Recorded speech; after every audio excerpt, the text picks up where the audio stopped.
देश के बहुत महत्वपूर्ण सवाल पर आपने मुझे पूछने का समय दिया है। अध्यक्ष महोदय, ये सरकार किसी और का रिकॉर्ड बनाए न बनाए, लेकिन पेपर लीक का रिकॉर्ड जरूर ये सरकार बनाएगी। अध्यक्ष महोदय, मुझे इसके बैकग्राउंड में नहीं जाना है कि पूछें। अध्यक्ष महोदय, मुझे बैकग्राउंड में नहीं जाना है कि कब कैसे किस संस्था को बनाया गया है। पूरे देश के छात्र इस पे आंदोलित थे।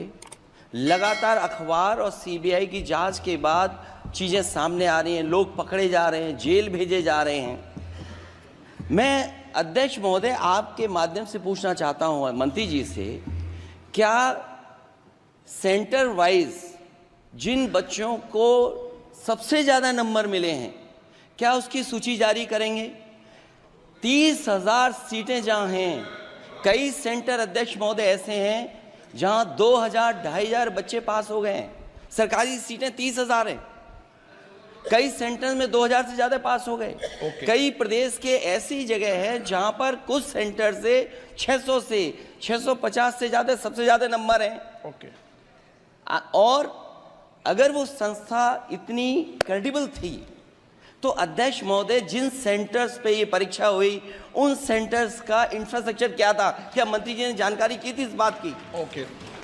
अध्यक्ष महोदय, मेरे आपके माध्यम से एक ही निवेदन है कि बिना ये मंत्री जी रहेंगे तो न्याय नहीं मिलेगा बच्चों को। अध्यक्ष महोदय, आदरणीय अखिलेश जी की प्रश्न का मैं विनम्रता से उत्तर देना चाहूँगा कि अभी अभी सुप्रीम कोर्ट में जो चल रहा है केस, सुप्रीम कोर्ट ने ऑर्डर दिया पूरा विद्यार्थियों की सूची को वेबसाइट में उपलब्ध करा दो। सर, पिछले 3 दिन से देश भर की सारे विद्यार्थियों की लिस्ट पब्लिक डोमेन में उपलब्ध है। ये सारा चीज़ खुले पे है और कई प्रकार की तर्क आ चुका है। सर, मैं एक अभी उसमें केरल के विद्यार्थी भी अच्छे किए हैं, क्या हम ये कहेंगे भी वहाँ भी कुछ गड़बड़ी हुई थी?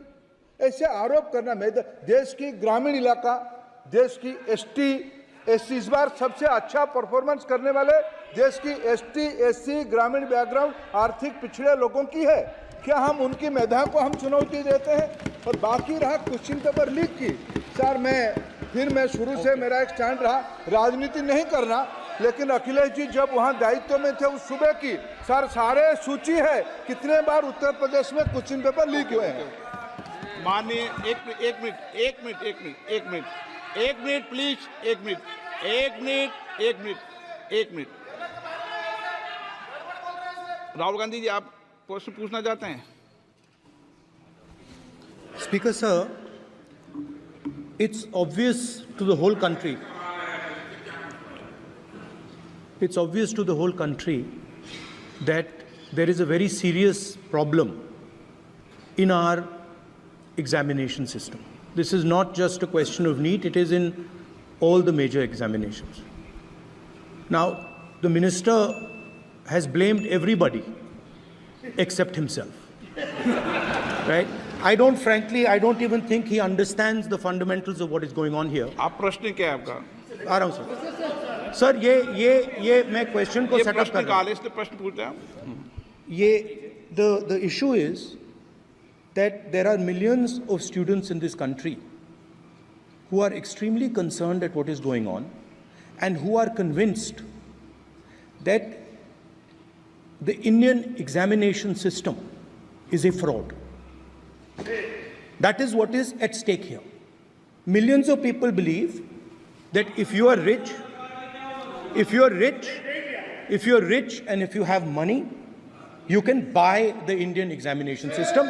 And by the way, and this is the same feeling that the people in the opposition have. And that is why we are asking some very simple questions to Honorable Minister.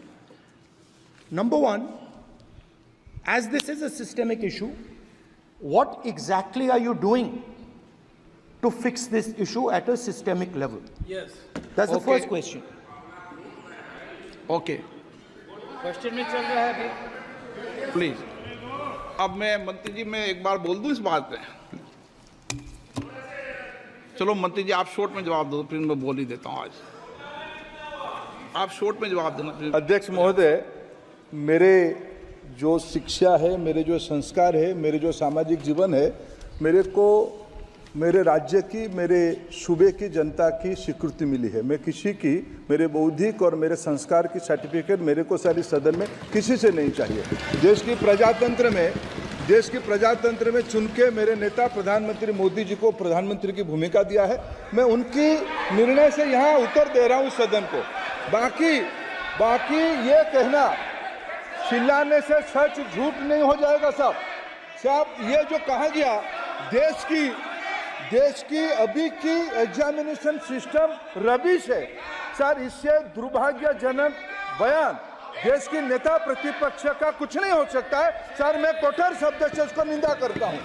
बाकी रहा, मैं sir आपके सामने, आपके माध्यम से देश के सामने सर एक तथ्य रखता हूं सर। जिन्होंने रिमोट से सरकारें चलाई है, 2010 में 3 बिल आया था सर शिक्षा सुधार के लिए। उन्हीं की पार्टी के नेता आदरणीय कपिल सिब्बल साहब 3 बिल लाए थे।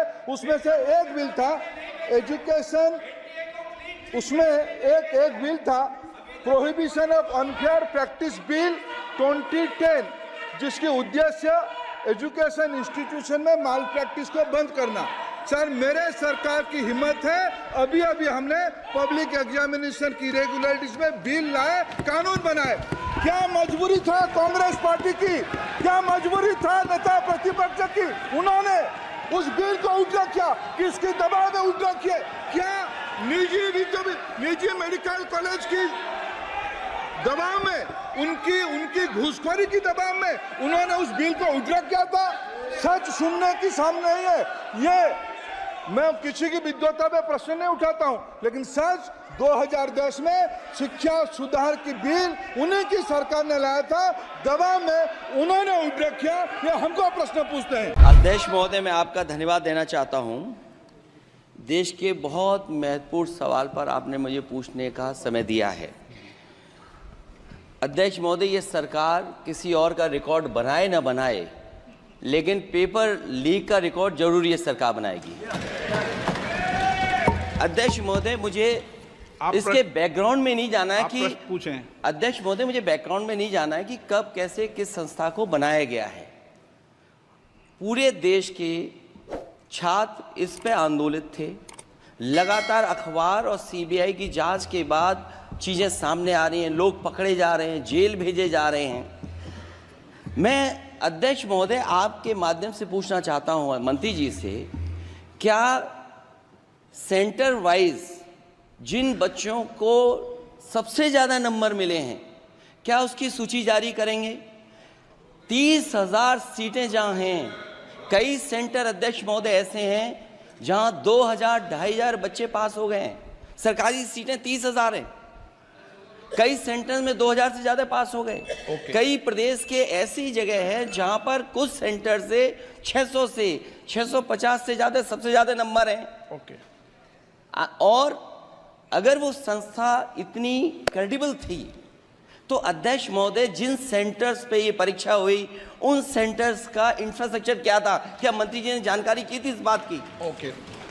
अध्यक्ष महोदय, मेरे आपके माध्यम से एक ही निवेदन है कि बिना ये मंत्री जी रहेंगे तो न्याय नहीं मिलेगा बच्चों को। अध्यक्ष महोदय, आदरणीय अखिलेश जी की प्रश्न का मैं विनम्रता से उत्तर देना चाहूँगा कि अभी सुप्रीम कोर्ट में जो चल रहा है केस, सुप्रीम कोर्ट ने ऑर्डर दिया पूरा विद्यार्थियों की सूची को वेबसाइट में उपलब्ध करा दो। सर पिछले 3 दिन से देश भर की सारे विद्यार्थियों की लिस्ट पब्लिक डोमेन में उपलब्ध है।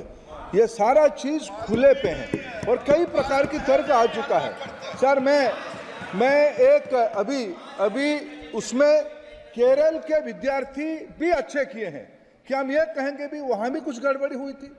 ऐसे आरोप करना, मैं देश की ग्रामीण इलाका, देश की एसटी एससी इस बार सबसे अच्छा परफॉर्मेंस करने वाले देश की एसटी एससी ग्रामीण बैकग्राउंड आर्थिक पिछड़े लोगों की है। क्या हम उनकी मेधा को हम चुनौती देते हैं? और बाकी रहा क्वेश्चन पेपर लीक की, सर मैं शुरू से मेरा एक स्टैंड रहा, राजनीति नहीं करना, लेकिन अखिलेश जी जब वहाँ दायित्व में थे उस सूबे की, सर सारे सूची है कितने बार उत्तर प्रदेश में क्वेश्चन पेपर लीक हुए हैं। माननीय एक मिनट प्लीज, एक मिनट। राहुल गांधी जी, आप प्रश्न पूछना चाहते हैं? Speaker sir, it's obvious to the whole country. It's obvious to the whole country that there is a very serious problem in our examination system. This is not just a question of NEET, it is in all the major examinations. Now, the minister has blamed everybody except himself. Right? I don't even think he understands the fundamentals of what is going on here. आप प्रश्न क्या है आपका? आ रहा हूं sir. Sir ये मैं question को सेटअप कर रहा हूं। इसलिए प्रश्न पूछ रहे हैं। ये the issue is that there are millions of students in this country who are extremely concerned at what is going on and who are convinced that the Indian examination system is a fraud. That is what is at stake here. Millions of people believe that if you are rich and if you have money, you can buy the Indian examination system. And by the way, and this is the same feeling that the people in the opposition have. And that is why we are asking some very simple questions to Honorable Minister. Number one, as this is a systemic issue, what exactly are you doing to fix this issue at a systemic level? Yes. That's the Okay. first question. Okay, question में चल रहा है अभी। Please. अब मैं मंत्री जी, मैं एक बार बोल दूं इस बात पे? चलो मंत्री जी, आप शॉर्ट में जवाब दो, फिर मैं बोल ही देता हूं। आज आप शॉर्ट में जवाब देना प्लीज। अध्यक्ष महोदय, मेरे जो शिक्षा है, मेरे जो संस्कार है, मेरे जो सामाजिक जीवन है, मेरे को मेरे राज्य की, मेरे सूबे की जनता की स्वीकृति मिली है। मैं किसी की, मेरे बौद्धिक और मेरे संस्कार की सर्टिफिकेट मेरे को सारी सदन में किसी से नहीं चाहिए। देश की प्रजातंत्र में चुन के मेरे नेता प्रधानमंत्री मोदी जी को प्रधानमंत्री की भूमिका दिया है। मैं उनकी निर्णय से यहाँ उत्तर दे रहा हूँ सदन को। बाकी ये कहना चिल्लाने से सच झूठ नहीं हो जाएगा साहब। ये जो कहा गया देश की अभी की एग्जामिनेशन सिस्टम रबिश है सर, इससे दुर्भाग्यजनक बयान देश की नेता प्रतिपक्ष का कुछ नहीं हो सकता है सर। मैं कठोर शब्द से इसको निंदा करता हूं। बाकी रहा, मैं सर आपके सामने, आपके माध्यम से देश के सामने सर एक तथ्य रखता हूं सर। जिन्होंने रिमोट से सरकारें चलाई है, 2010 में 3 बिल आया था सर शिक्षा सुधार के लिए। उन्हीं की पार्टी के नेता आदरणीय कपिल सिब्बल साहब 3 बिल लाए थे। उसमें से एक बिल था एजुकेशन, उसमें एक बिल था prohibition of unfair practice bill 2010, जिसकी उद्देश्य एजुकेशन इंस्टीट्यूशन में माल प्रैक्टिस को बंद करना। सर मेरे सरकार की हिम्मत है, अभी हमने पब्लिक एग्जामिनेशन की रेगुलरिटीज में बिल लाए, कानून बनाए। क्या मजबूरी था कांग्रेस पार्टी की, क्या मजबूरी था नेता प्रतिपक्ष की? उन्होंने उस बिल को उल्टा किया, किसके दबाव में उल्टा किया? क्या निजी मेडिकल कॉलेज की दबाव में, उनकी घूसखोरी की दबाव में उन्होंने उस बिल को उल्टा किया था? सच सुनने की सामने है ये। मैं किसी की विद्वता में प्रश्न नहीं उठाता हूं, लेकिन सच 2010 में शिक्षा सुधार की बिल उन्हीं की सरकार ने लाया था, दबाव में उन्होंने उल्टा किया। ये हमको प्रश्न पूछते। जदि आपंक आम भिडी भल लगा तेब आम चैनल को लाइक, शेयर और सब्सक्राइब करने को जमा भी भूलु नहीं।